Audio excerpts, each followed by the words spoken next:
Welcome everyone to the session on Shashi's newest book, An Era of Darkness. Which embarrassingly I haven't brought to show everybody, but it is around and available. I think it was released in November. Yeah. Shashi and I go back a long way. We were in high school together in St. Xavier's, not very far from here. He was actually a year senior to me. And in those days, as editor, he used to monopolize the pages of our students' paper, Nihil Ultra, Nothing Beyond. And we had to struggle to get an article or two in for publication. Now, of course, it's a pleasure to serve on the Parliamentary Standing Committee on External Affairs, of which he is the chair. I should tell you that I read the book in manuscript, and it is a book which carries a lot of punch. And that's why I did not want Shashi to dilute the combative quality of his book by adding too much of academic nuance. And so that gives me an opening to perhaps question him a little bit about the sweeping judgments he has made on our British colonial masters. The book, which I hope you have read or will read soon, is organized according to themes. They are thematic chapters. And so he has to cover a long chronology. Bengal was under colonial rule for close to 200 years. Punjab for close to 100. And I wanted to start by putting forth a proposition to you, Shashi, that, you denounce British rule in its early phase, in the late 18th century, and you also catalogue the terrible things that were done in the very late colonial period. I would like to propose to you that, in fact, Crown Raj was worse than Company Raj, that the late Victorian era was worse than the early Victorian era.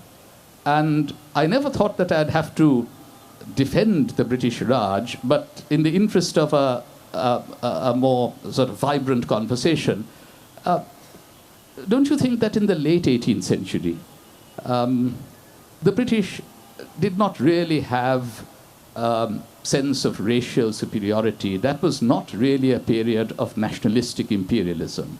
There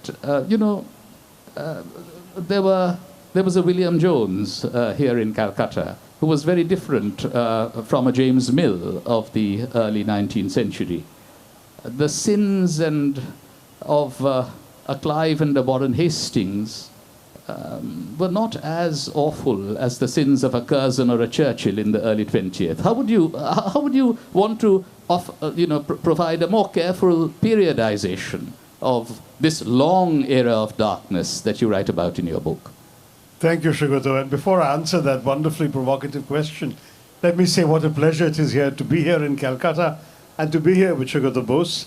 Yes, he was in school with me at St. Xavier's, and he was a year behind me, which is probably why he missed the reunion of my batch that gathered in Calcutta this afternoon. And the Xaverian scarf I am wearing is what he missed out on as a result. But I have very deep and strong affection for the school and for the city, and it's wonderful to be back. Secondly, Shugato was being very modest. He was extremely helpful and kind in reading the manuscript, giving me some very useful feedback and pointers. Only a handful of people read the manuscript, literally just 4 or 5, of whom 2 are here today, Shugato and my son Kanishk, who's sitting discreetly in the wings and who has appeared earlier today and will appear again before you in the course of the festival as a writer. But I didn't want to implicate too many people, particularly too many professional historians, precisely because I liked my biases and was determined to stick to them. So before the gentleman in the audience who spoke to Ram Guha at the end raises the issue of bias, I believe all history has to be based on verifiable documented facts. But which facts you choose to emphasize are entirely up to you. And I have made my selection, and they are perhaps tendentious, but they point to a coherent argument that is extensively endnoted in the book. And to come to Shugata's question, you know, I was thinking, here we are, the irony of sitting in front of this magnificent monument, this very beautiful building, which is also at the same time evidence of the monstrous exploitation of this country by the people who built that in the name of a particular queen, in whose name, of course, for almost 70 years, they despoiled this country. And I must say, I have had a very strong view that we should convert the Victoria Memorial into the world's premier museum of displaying the loot and exploitation of British colonialism in India. I know the curator of this museum, Joyanto, is probably horrified. He's standing somewhere in the audience. Oh, he's right here. And he has done a beautiful job within the mandate he has now been given. But, you know, all these decorous paintings by the Daniels and so on are all very well. There are plenty of places we should probably do a fair swap with the Victoria and Albert and say, you take the British artists, give us back the things you stole from us, and how about the Kohinoor while you're about it? So, and also Tipu Sultan's wealth from his palace. And his wonderful tiger. And wonderful tiger, yes. Tipu Sultan manufactured a mechanical tiger mauling a British soldier, which can be seen, ironically, in London. In the Nehru Gallery of the Victoria and Albert Museum. Of the Victoria and Albert Museum. So we could negotiate a serious swap, I think, of bringing Indian artifacts here that the British stole and giving them perhaps a few things like the paintings of the wonderful Daniels, but at the same time, here in this country, I think our own willingness to brush British atrocities under the carpet needs to be questioned. But let me come back to Shugata's question. You know, it's curious. He's absolutely right, of course, as he often is, that in many ways things got worse rather than getting better. When you look at the late 18th century, though I would not in any way excuse Clive and Hastings for their loot, because they really robbed people blind and took vast sums of money back with them. In fact, for a century, throughout the 18th century, the British made fortunes in India. In fact, it was openly acknowledged to be the one place in the world where a mediocre Briton of modest accomplishment could make a fortune. It was India. Come here for a few years, you could steal, rob people blind, and leave with vast sums of money and, of course, untold jewels. The Pitt diamond, which was probably purloined from a temple in Tamil Nadu by the then governor of Madras, Thomas Pitt, went on to found the political dynasty in England that produced 2 prime ministers. Both the Pitts are actually descended, as it were, from the Pitt diamond's wealth. So when you think in terms of how much was robbed and stolen, I'm not as prepared as Shugata is to indulge in them as minor peccadillos, because they really did make off with a phenomenal amount of wealth from here. But he's right that, for example, some of the racism was actually worse in the following century. Partly this was because in the 18th century, by and large, the British men who came over here took Indian wives. It was difficult to preserve racial exclusivity when Lord Ochterlony, for example, or Sir David Ochterlony, I guess he was at that time, had to write to the Governor-General for permission for Lady Ochterlony to go on the Hajj, because Lady Ochterlony was an Indian Muslim woman. So, you know, that was how things were in the 18th century. But by the 1820s or so, the fishing fleet came into being. That is the shiploads of English spinsters making their way to India to nab young Englishmen. And once they came, I think notions of racial exclusivity, superiority, and separation got intensified. And of course, worsened throughout the 19th century. The second aspect, and you know, it's interesting that Shugata mentions Curzon and Churchill, who of course in Britain are by and large seen as heroes, Churchill especially. They came, as it were, to their peak at a time when there was a greater pretense of good intentions than the original English presence in India ever conveyed. So throughout the 18th and early 19th century, no one was in any doubt the British were here for the money. It was, indecorous but blunt and direct. They were here to exploit as much as they could and do as well as they could. After the Queen's proclamation of 1858 and the Crown rule, there had to be this pretense. And the advent of hypocrisy can really be dated to that period onwards, when the British pretended they were here to rule for the benefit of the Indians, while privately admitting to themselves that that was the farthest thing from their actual intentions.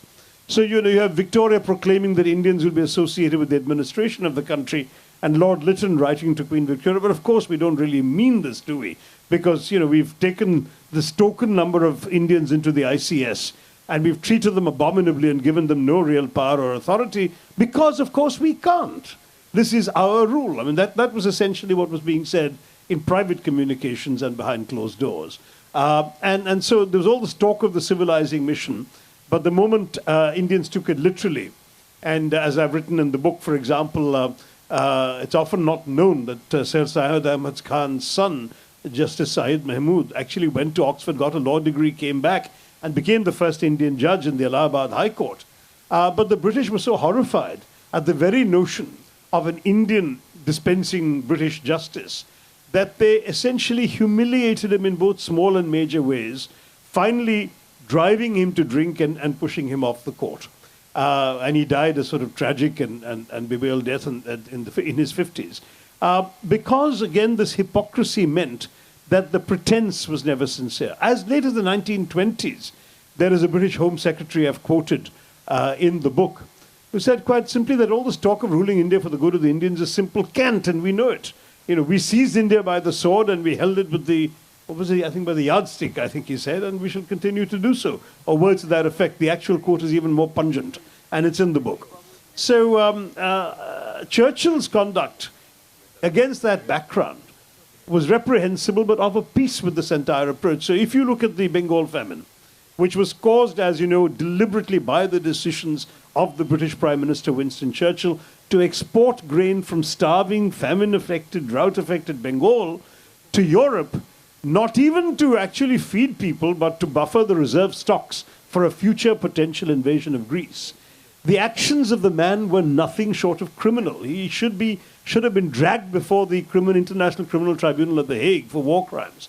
This man, not only did he decide to export grain, but when reports came of people dying, he actually said, the deaths of anyway underfed Bengalis matters much less than that of sturdy Tommies. That's literally Churchill's words, quote unquote. When Australian ships laden with grain were calling on Calcutta port, Churchill ordered that they should not be allowed to disembark their grain, but had to sail on to Europe.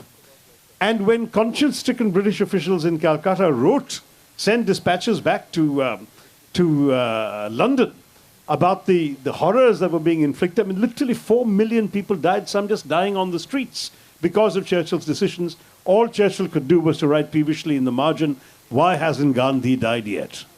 And this is the man that the British have the gall to hail as an apostle of freedom and democracy.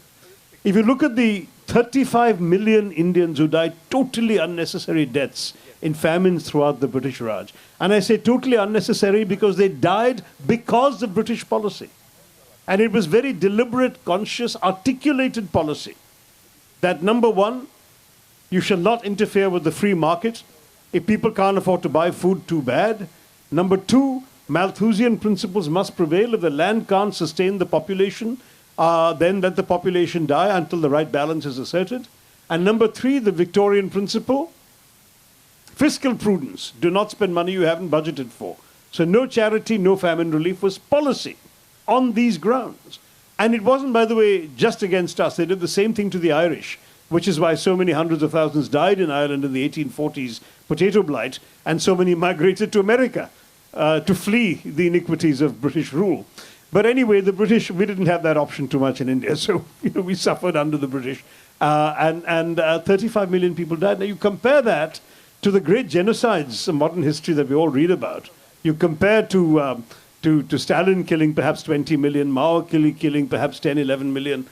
I mean, the British come across as far worse than the great genocidal killers that we are all, brought up to hold in contempt and revulsion. it's quite astonishing that we don't really see how awful this was on its own terms. Yeah, these were quiet holocausts, which haven't really been written about in the way that you have in this book. One book about Yes. Davies' late Victorian Holocaust, which Yes. on famines is pretty scathing. Yes, in fact, I wanted to go back to that because, of course, the late 18th century was a period of economic loot and plunder. But all that I was suggesting was that you don't have that kind of nationalistic imperialism imbued with a sense of racial superiority. Which Kipling and so on articulated, exactly. Yeah, well, Horrible. that started with the Wellesley generation. Right. During the Revolutionary and the Napoleonic Wars, even the British nation was forged in opposition to the French other, to the Catholic other, and the colonial other, not least in India. But despite the economic loot and plunder, India continued to be quite rich until the 1810s. The historians have pinpointed the decade of the 1810s, exactly 200 years ago, as the beginning of the great divergence in the economic fortunes of Europe and Asia. Right. Europe and China and India. But Angus Madison says that 1820, China and India together were 50% of global GDP, 27 China, 23 Yes, India. but from that point onwards, there is this Complete great decline. divergence. Yeah. And you're right, of course, about the Bengal famine. There was no aggregate food availability decline, and yet, close to 4 million people died. But since we are here in the Victoria Memorial, I wanted to ask you to say a bit more about the story of the 19th century. Queen Victoria was proclaimed the Queen of India in 1858. Right. She was proclaimed Kaiser-e-Hind, Empress of India, in 1877.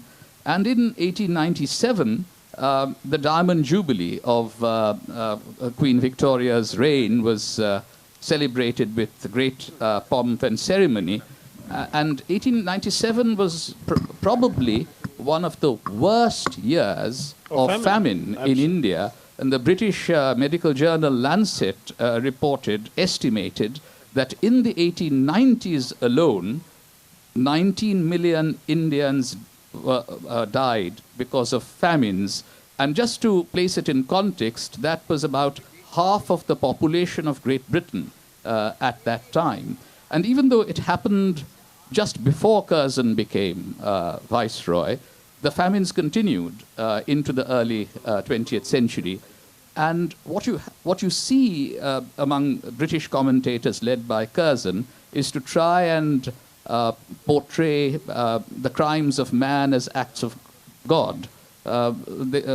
Curzon would write in the language that we now hear from the proponents of Hindutva about Muslim population growth. He writes about Indian population growth in those terms and tries to pass off what were problems of political economy as problems of nature.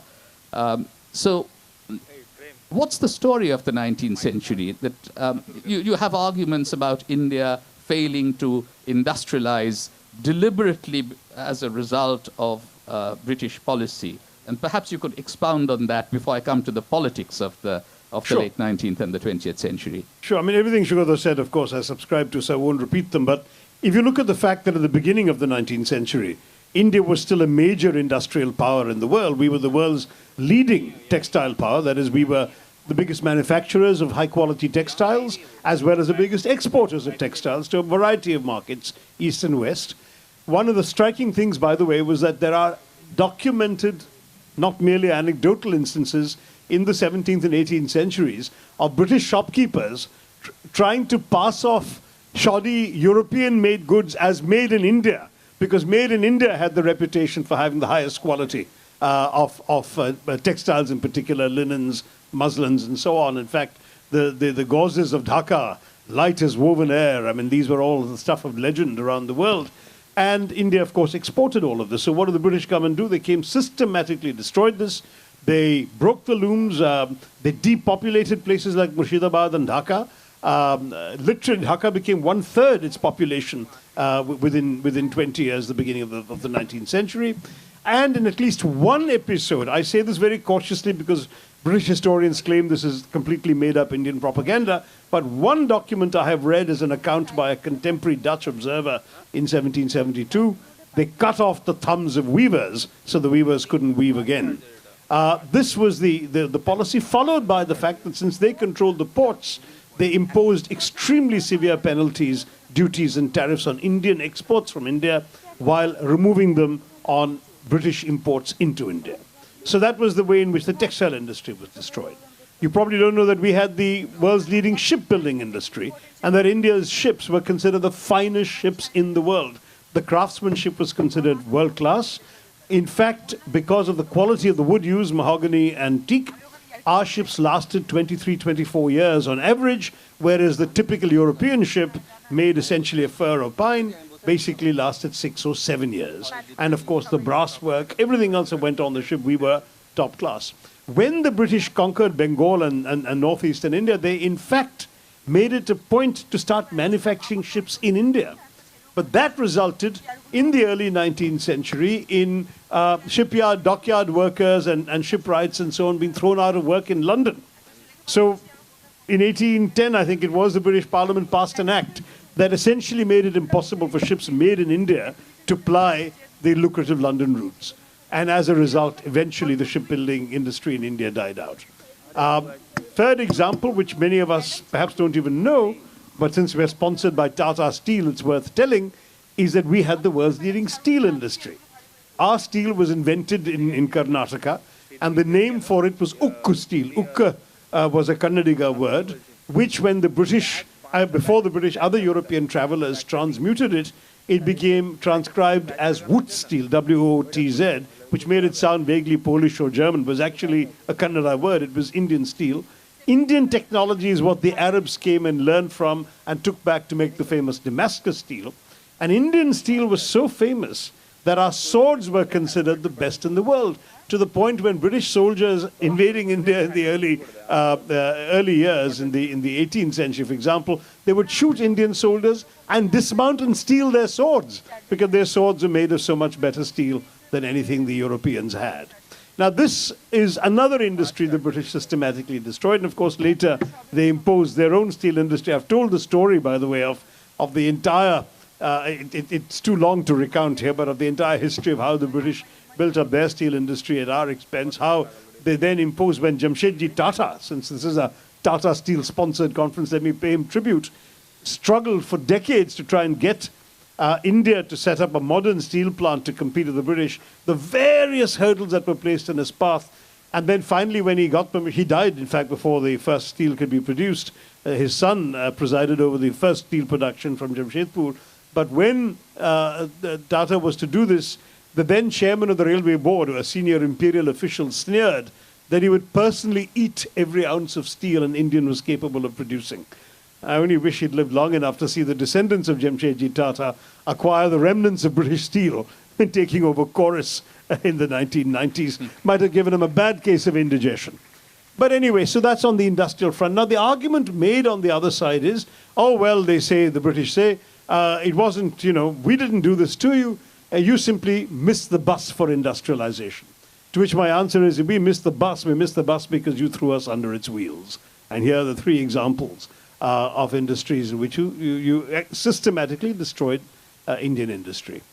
Now, going beyond the throwing under the wheels of industrialization is the denial to India of the possibilities of catching up. Let's face it, when we had the most prosperous textile exporters and textile manufacturers, why wouldn't they, as modern industry came online elsewhere, have also imported the same sorts of machines and made them here? They couldn't, simply because the British denied it to them. The British wanted to send goods made in Manchester and elsewhere and the satanic steam mills of Lancashire to the Indian market. And essentially that's why the deindustrialization of India financed the industrialization of Britain, and at the same time, the same industrialization was denied to India through much of the 19th century. We haven't got to, and we won't get to the politics until Shugad asked this question, but on the economic front, this was the narrative throughout the century. It was accompanied by various things that really had their origins in the end of the previous century, land settlement schemes, which were based on a number of British approaches that were foreign to our soil. There was, first of all, there was this entire ruling by the rule book, which I've talked about at various stages, including Victorian Britain.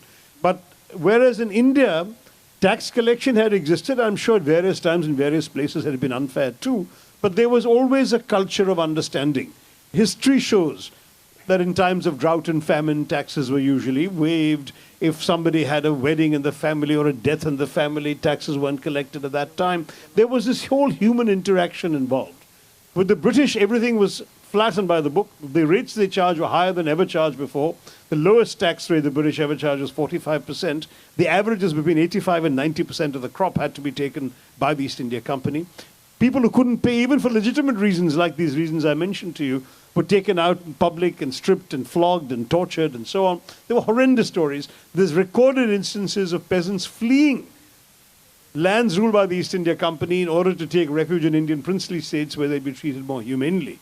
So agricultural landlessness and poverty, and landlessness made worse, of course, by the settlements that created zamindars out of revenue collectors that essentially made the tiller of the soil into a tenant rather than the hereditary tiller of the land in many parts of the country. Now, I know it's much more complicated than this, and in fact, with Sugata's help, I've briefly talked a little bit about the various systems, very little. The point is that as a general proposition, the land settlement schemes of the British helped create landlessness and poverty, which have gone on to this day. Final non-political example, I think everything is political in the end, was the way in which the British consciously adopted divide and rule after 1858. And maybe Sugata wants to talk about that separately, so I won't elaborate. But the way in which the map, the museum, and the census all became instruments of colonial domination and control, and particularly of divisions that we have since absorbed ourselves and made part of our self-identification, is another one of the sad legacies of colonial rule. A lot of Indian casteism, a lot of Indian communal and other divides are a direct result of the removal of the fuzziness of self-identification that had demonstrably prevailed until the British put an end to it in the middle of the 19th century. I mean, I can elaborate on that whenever you want. Yeah, as you can see, I mean, what the book shows very clearly is that there was nothing ancient about India's poverty. And when Indian textiles couldn't be sold in world markets from about the 1810s onwards, China tea became the most profitable item in the East India Company's trade, but paid for, of course, by Indian opium. That was another aspect of the economic exploitation of Asia, both India and China. But let me pick up on the political points and perhaps ask two interrelated questions. In the last session, towards the end, Ram Guha cited Claude Auchinleck, and of course the British have often claimed that they unified India, passing off some kind of administrative unification of the British Indian provinces with unity in a much deeper sense, which had lasted for much longer in the subcontinent's history.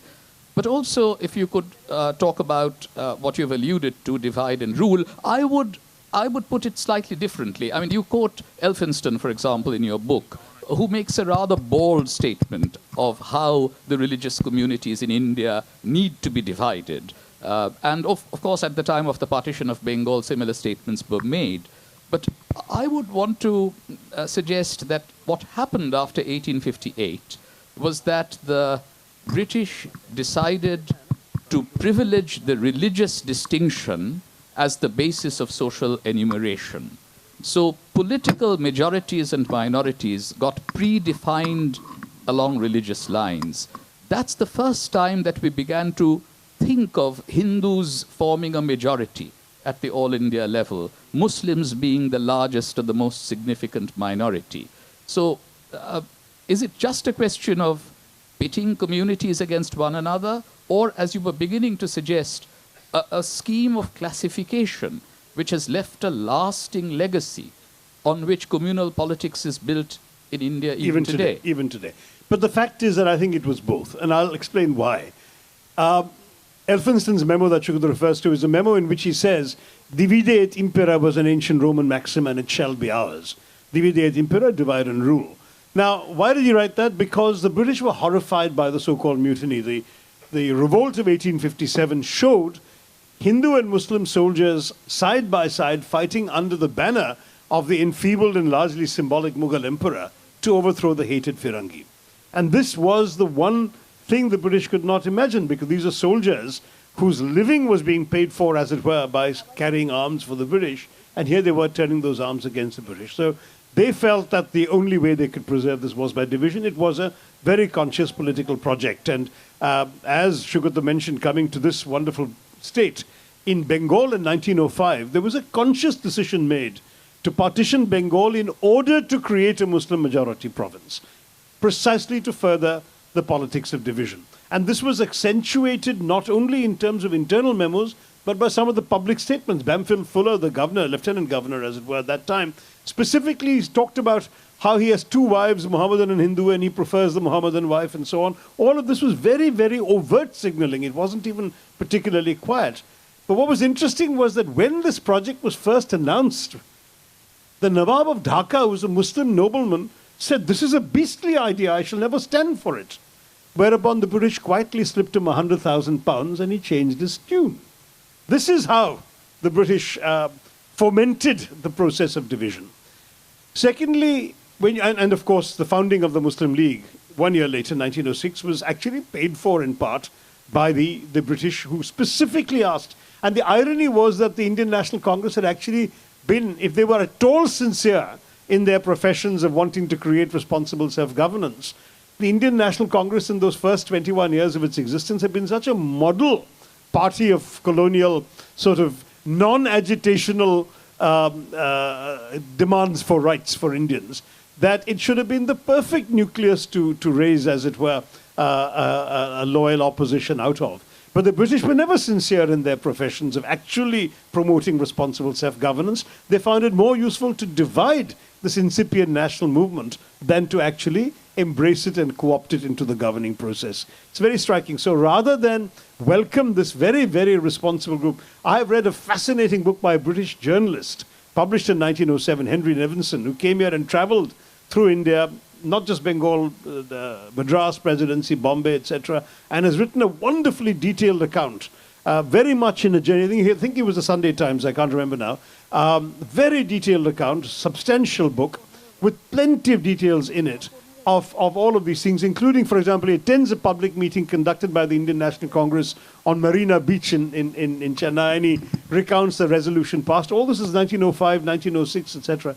And he can't believe that these people are being treated as subversives and a threat to the empire and so on by the British, who are meanwhile paying to create the Muslim League. But anyway, that's one part of the narrative. But I would also insist that the sectarian divisions, caste and creed, that the British promoted were also part of their deliberate policies. It may not have all been politically motivated, because sometimes it actually was politically counterproductive for them, but it was part of their approach. Because as with the museums, the purpose of classifying people was to control them better. When you categorize somebody, you understand them more, you control them, you put them in a little box, the way you put these exhibits in museums. That's what the census did. It's striking, for example, that right up to Wajid Ali Shah of Shatranj Ke Khiladi fame, the Muharram festival in Lucknow had been celebrated, commemorated by Shias, Sunnis and Hindus jointly without any incident in recorded history of any trouble. The British come and say nothing doing. Muharram is a Shia festival, the Shias will be in charge of it. Within a couple of years, the Sunnis are copying at the Shias are insulting the Sunnis back, trouble starts, riots start. The Shia-Sunni divisions in Lucknow can be traced directly to British policy. And by the way, a lot of the documentation of this has been done by an American scholar, Keith Hawkshaw, not by some biased Indian, as you like. Similarly, caste. It was the whole British notion of the ethnographic census, which began in 1872. This entire thing of actually working out, so they created the whole idea of criminal tribes. Somehow the entire tribe, anyone born into it, had to be a criminal. Or the martial races, where somebody was automatically fit. So the poor Bengalis were too effeminate to be martial races, but the sturdy Pathans could be. I mean, one of the reasons that Pakistan now has this ridiculously over-financed and disproportionately large army is because the British started it by decreeing the Punjabi Muslim and the Pathan to be martial races. So that's when they got disproportionate representation in the British Indian Army. And caste. Again, many scholars with lots of evidence have demonstrated that caste was not particularly set in stone in terms of practice. The British, in their effort to understand India the better to rule it, proceeded to actually remove the fuzziness out of caste distinctions and force people into straitjackets. The truth is that even if there are textual things like the Manusmriti and so on, people didn't live according to the Manusmriti in practice. There are lots of documents that exist, but no Christian today is living strictly according to the tenets of the Bible, and certainly the same was true of Hindus throughout history. But the British decreed that the Chaturvarna system was the way it was supposed to be. The Brahmins brought in by Warren Hastings to write the Code of Gentoo laws here in Calcutta in the 1790s promptly wrote themselves at the top of the heap, even though there's real doubt as to whether they ever enjoyed the kind of authority that persuaded the British they always had. In fact, William Jones, whom Shugato mentioned earlier, who founded the Asiatic Society here, William Jones was the one person who was skeptical. He said, these Brahmins are inventing Hindu tradition as it suits them, and if they can't find it in the scriptures, they will invent it for you for ready money. But Jones died young, and his skepticism was, his understanding also, a brilliant man, was not shared by others. And as a result, of course, the British decided that what they knew of Hinduism was this, and Hindus began to learn Hinduism from the British. We began to tell ourselves that this is how things are supposed to be. So in many ways, the caste system, as the British defined it, overlooked historical experience of mobility amongst castes. The fact that, for example, if you take a subcaste like the Kayasths, they started off as Shudras, but because they learned Persian and became scribes to the court, they rose up the social ladder to be extremely prominent, influential, and powerful people, carrying on right into the ICS days, by the way, in the 20th century. But that would not fit into the British theories. The whole M.N. Srinivas thesis of Sanskritization is left out in the way in which the British defined the caste system. So a lot of the self-definition, backward classes of castes on various kinds of disabilities, was also a legacy of the British. Now, I want to quickly add a footnote before giving it back to Shugato, which is some Dalit friends have pointed out that many Dalits believe that it was British rule that freed them from years of upper caste Hindu oppression, and therefore why was that such a bad thing? To which my answer was, why do we assume that without the British we were incapable of reforming ourselves? Modern reform happened in various ways. Yes, Jyotiba Phule, Mahatma Phule, and Dr. Ambedkar were both products of, if you like, the British Raj and British education systems. But in my own home state of Kerala, in Travancore, Mahatma Ayyankali, in a princely state, led a movement for Dalit rights in the 1850s, 40s, 50s, and 60s, before either Phule or Ambedkar, and didn't have the benefit of a British education. Indians are capable. Just as I believe that the credit for abolishing sati should go to Raja Ram Mohan Roy, Bentinck happened to be the ruler who signed it into law because they were the guys who wrote the laws. But the movement had to come from an Indian. Widow remarriage was made possible by Ishwar Chandra Vidyasagar. He is the one who set the example, married a widow and said this cannot be wrong. Indians, including Hindus, very much so, were capable of reforming themselves, and I believe reform would have come. One final thing, Sugar, your very first question I didn't answer. National unity, political unity. I would argue that the notion of Indian unity has existed since time immemorial. The idea of Bharatvarsh and the Rig Veda, from the Himalayas to the oceans, right there. Adi Shankara from Kerala, traveling in the 7th century all the way to Kashmir and establishing his mutt, to Dwarka in the west, to Puri in the east. The entire sort of, people in the south wanting to die in Kashi, etc. Where does all this come from? It's this unity of the so-called sacred geography, the phrase of Diana Eck, the Harvard scholar whom Shugato knows, the sacred geography of India knit together by tracks of pilgrimage. But that may be a particularly Hindu idea, but the Muslims also shared it culturally. Maulana Azad has written of how Indian Muslims going on the Hajj were seen by Muslims from other parts of the world, and particularly by the Arabs, as being from Hind. Whether they were Pathans or Tamils, they were seen as being from a definable, recognizable civilizational space. And so that notion of one country predated the British by far. and would have continued. Nehru has written about this far more eloquently and beautifully than any of us can.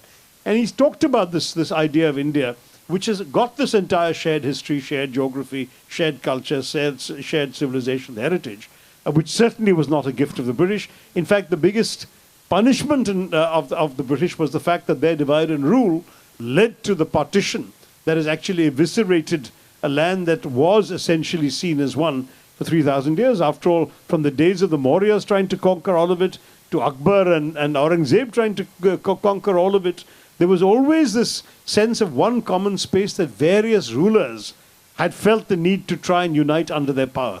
The main thing that kept them from doing so was the primitive state of old-fashioned, of old days, communications and transport.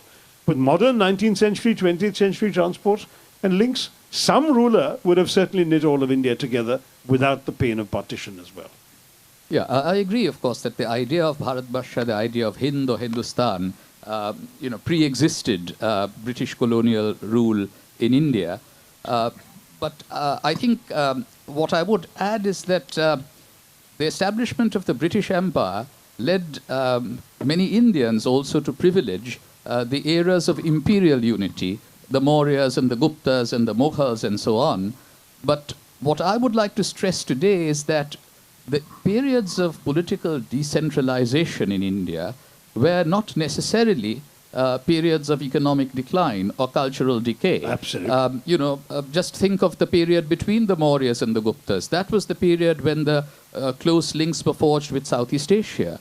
Or the period 1,000 years ago when the Cholas were sailing to across the Bay of Bengal. I want to raise a couple of dangers of the kind of unrelenting critique and indictment that you have of British rule, with much of which I agree. But I feel that there is a risk that we will stop being self-critical if we go too far in that direction. And let me say why. I'll give two examples. I'll put the first question to you now. Of course, Gandhi had famously said that the Hindu-Muslim problem or divide was coeval with the British advent in India. He was not far wrong. But I feel that in your book, you put practically all of the blame on the British and the Muslim League, which of course the British helped create in 1906 and then encouraged in 1940 to pass the Lahore Resolution.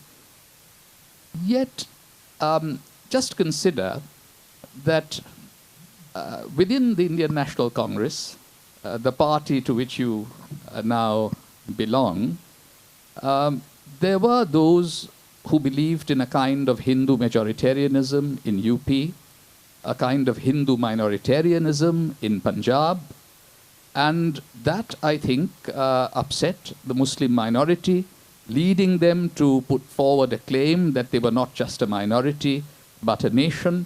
In fact, Ram Guha, in the question and answer session after his Netaji oration on the 23rd of January, went to the extent of saying that there were probably only three major leaders of the Indian National Congress in the early 20th century, Gandhi, Nehru, and Bose, who genuinely believed in Hindu-Muslim unity and some kind of a variant of secularism, that there were other leaders, including Patel in Gujarat or Malviya in UP, who did not. So don't you think we need to be self-critical as well in promoting a kind of politics which may have contributed to the tragic partition of India?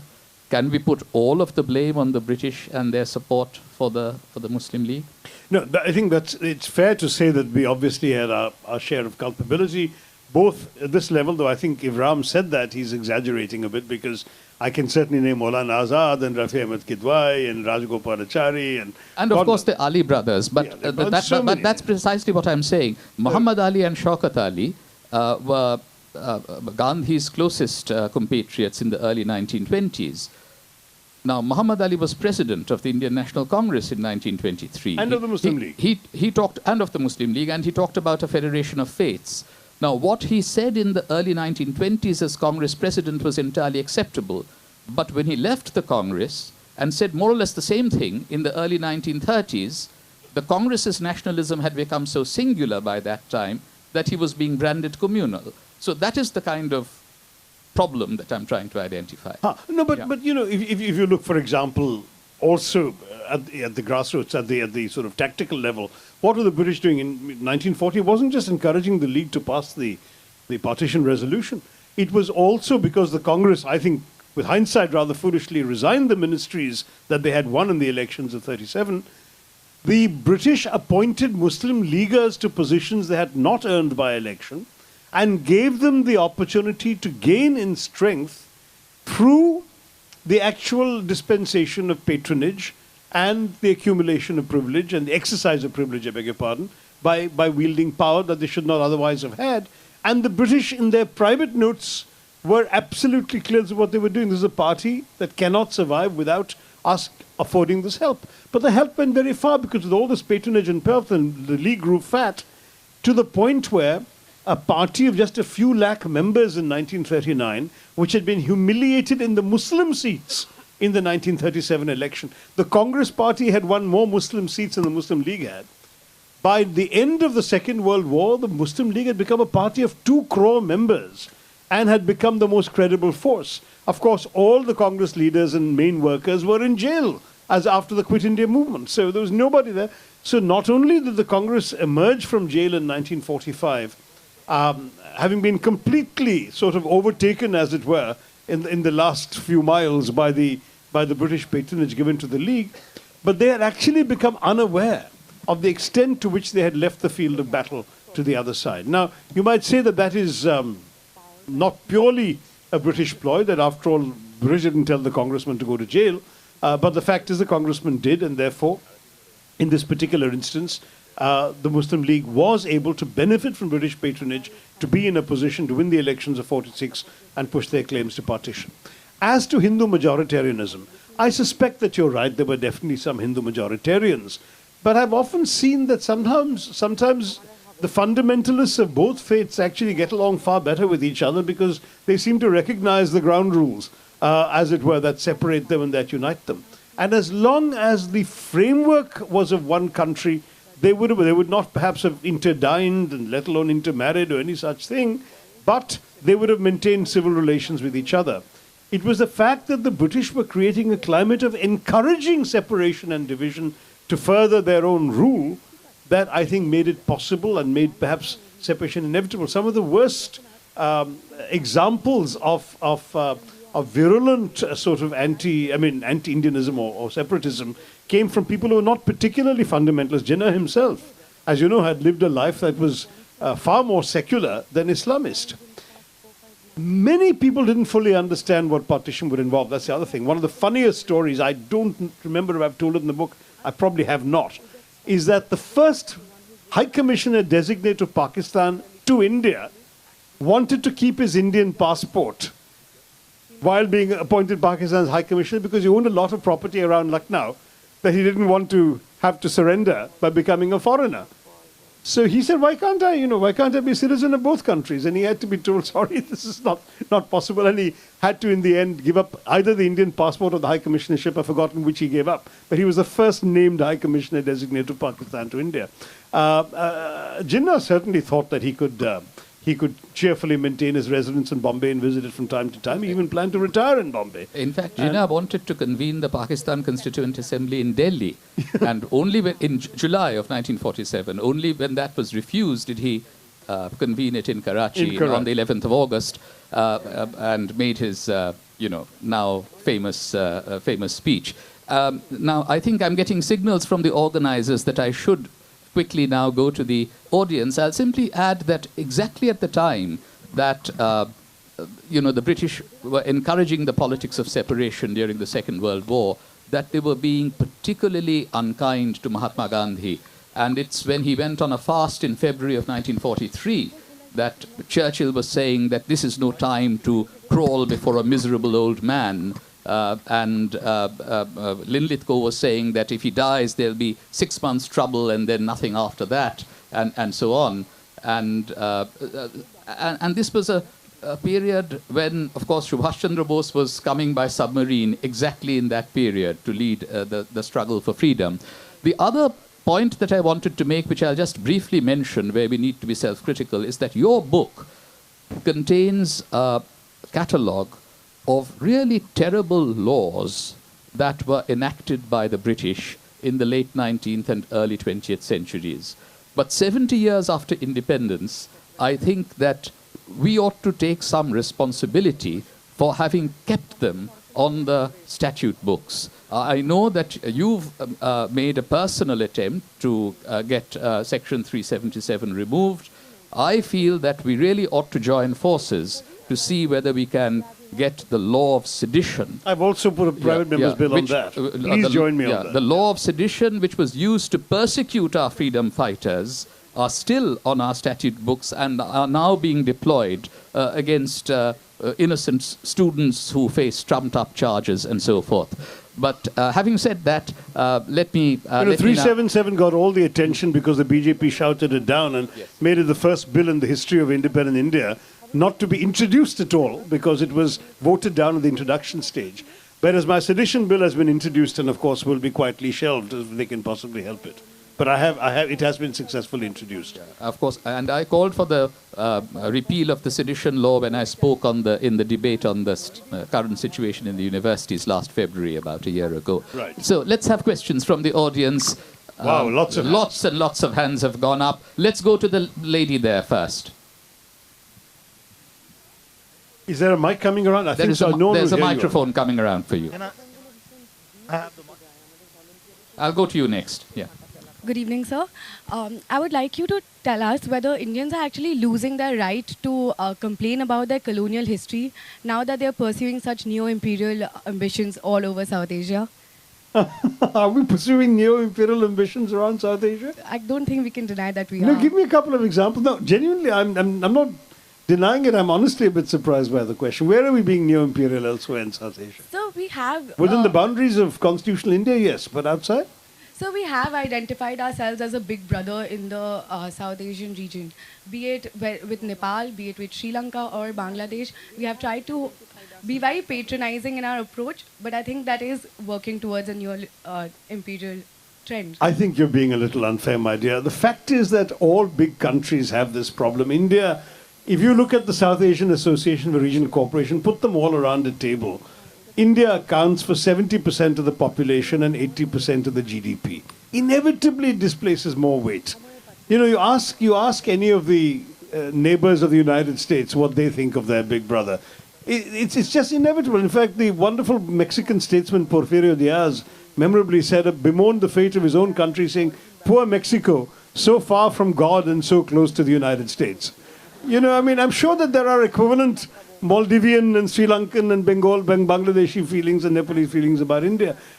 To some degree, we have to overcompensate with what I call asymmetrical relations to these countries, where we give more than we expect in return, simply in order to overcompensate for the size. And that's what we've been doing. Sugata was a great ally on the committee when we passed the constitutional amendment bill that settled the border with Bangladesh, where we actually gave more than we got, but we felt it was important to end this long-running sore in our relations with the smaller neighbor. So I would say that we're not neo-imperial at all. We suffer from a problem that many big countries suffer with their smaller neighbors, but you should not confuse that with a conscious design of trying to bully or push others around. I've been to all these countries. In some places, say Bhutan, for example, for the longest time we were the only embassy on the spot, so we kind of loom larger than life. In Bangladesh, we are one of several. Yes, probably the Indian High Commissioner has more expertise on the intricacies of what's going on in Bangladesh than, say, the American would. But the fact is that's because we are a neighbor and we have so much in common with them. But it doesn't mean that we are using this to try and push or thrust any neo-imperial control. I'm not honestly sure we're capable of it. And if we were to try, I think we'd come a cropper. Therefore, we shouldn't try. It's hard to deny those who have ownership of the roving microphones, but I would like to give a couple of people a chance who are the backbenchers there, who have been listening very carefully. But I will give my mic. Okay, thank you. Very generous. But they should come back to you later because of your fairness. There are a number of hands of... I see young faces in the back, and so I'd like to give them an opportunity. Yeah. Good evening. So, if you're talking about darkness, so we've reached now to this era where there's neo-colonialism. So, what would your views be on that? You'll have to define what you mean by that. I'm sorry to say that I'm very wary of a lot of jargonistic ideological terms which have the content, I'm afraid, of other jargonistic ideological terms. Tell me what you mean by neocolonialism. If you mean there are some big countries trying to push their weight around other countries, in some cases that's true, in some cases it's not true. A blanket theory may or may not apply. Perhaps you can say something about what you have in your book. You have a critique of Neil Ferguson, Yeah. who, of course, wants to champion an idea of American empire, which would somehow sort of not quite resemble, Okay, but so- seek inspiration from the British Thank you, empire. Shugato, to the rescue, because yes, I do.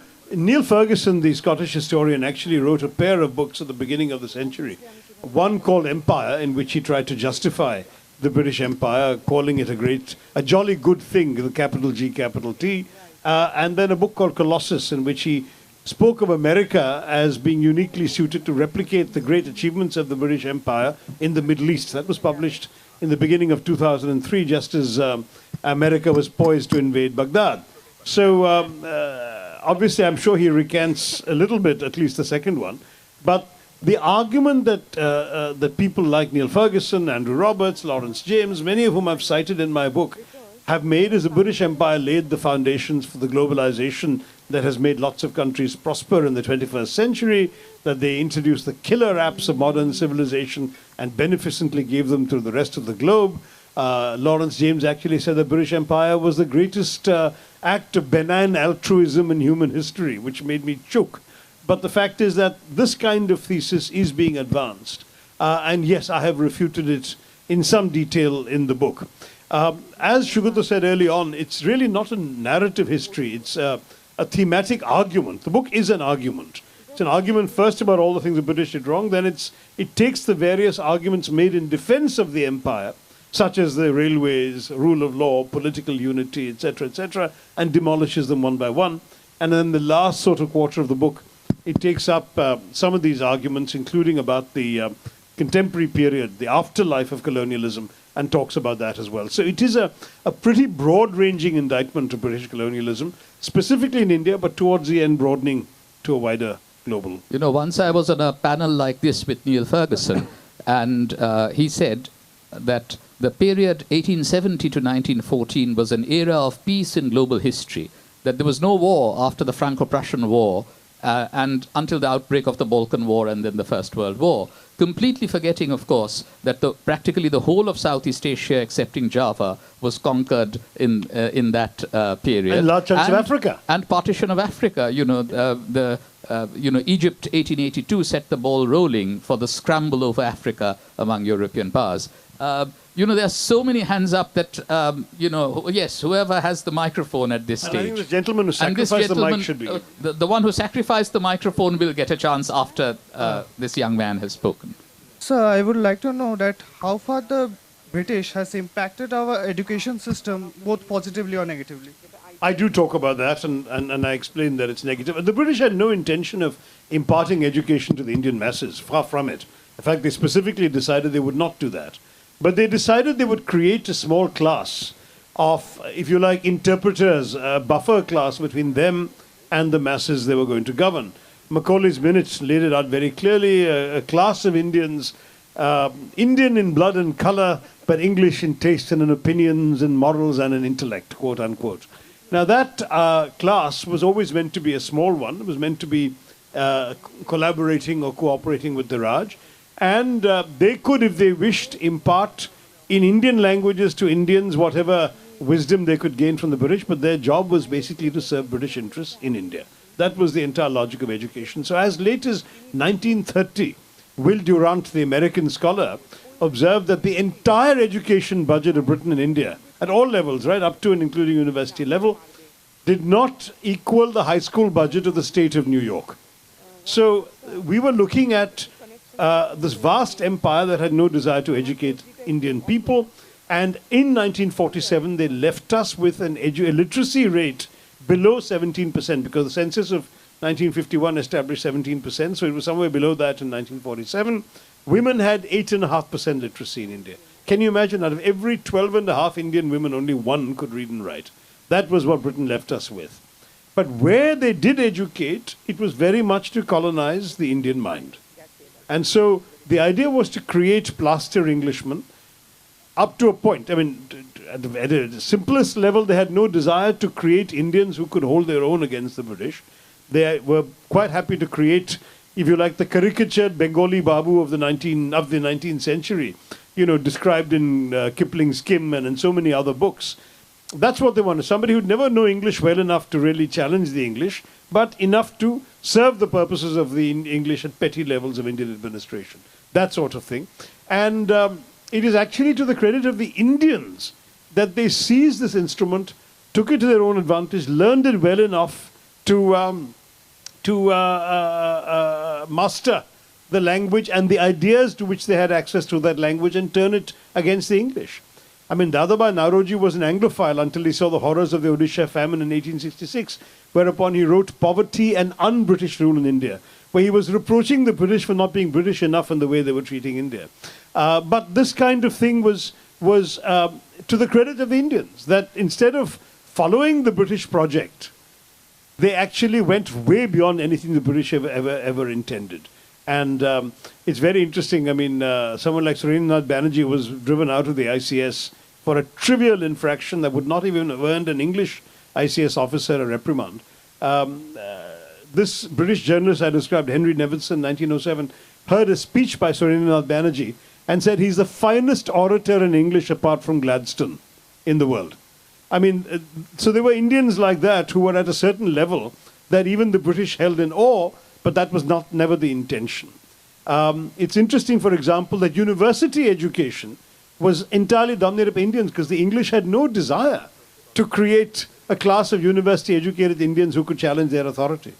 So already in the early 20th century, pretty much all the vice, I think the first Bengali vice-chancellor of Calcutta University would have been in the first decade of the 20th century or even the last decade of the 19th. Yeah, Ashutosh Mukherjee took charge in 1906 and served up to 1920. Yeah. So already Indians were coming because this was the one field where we felt we could actually prepare Indians who could hold their own against the British. But the British education system has left us in many, many ways enfeebled. And Gauri Vishwanathan in Columbia wrote a wonderful book establishing that the study of English literature was invented by the British in India. There was no study of English literature before. The English used to study the Greek and Roman and Latin classics. But English literature was invented as a subject to overawe the Indians and so on, and to teach us to respect the British all the more. And what is more, to this day, we carry on a system where in all our schools we learn Shakespeare when we should. He's a wonderful writer, but we don't read Kalidasa, who, even given the small fragments of his work that have survived, perhaps 5% of his work has survived, is in every respect an equal to Shakespeare. Just read, even in English translation, Kalidasa's work. It's magnificent. And yet we know so little of that. How many Indian children have grown up thinking of Kalidasa on the same level as Shakespeare? We don't study the Mahabharata and the Ramayana in schools, whereas the British would have taught the Odyssey and the Iliad to their children. They taught us modern English literature because that's what they wanted us to respect. So we are still facing, I'm afraid, the lingering residue of that colonial heritage in education. Okay, now the organizers have signaled that this has to be the last question. Okay. Okay, Shashi, I have read your book. It's a fantastic book. But throughout the book,